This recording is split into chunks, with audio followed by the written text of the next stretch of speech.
How to change aspect ratio of videos in CapCut. So hello guys, welcome back to my YouTube channel. In this quick tutorial I'll be showing you how you can easily change aspect ratio of your any videos inside CapCut. So let's get started. First, just head over to any of your videos inside CapCut, just like this. You can basically import it, and once you decide here to change the aspect ratio of your particular video, just come over to this navigation bar under the bottom of your screen and simply scroll rightways until you see the aspect ratio button. Just tap on this.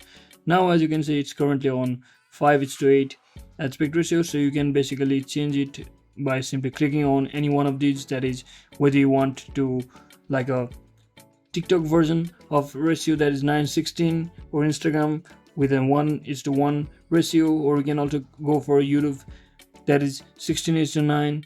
So you can choose between any one of these which you prefer one, and once you are satisfied, finally click on done, just like this, and you can easily export it, or you can also manage to zoom in or zoom out further inside your video, just like this.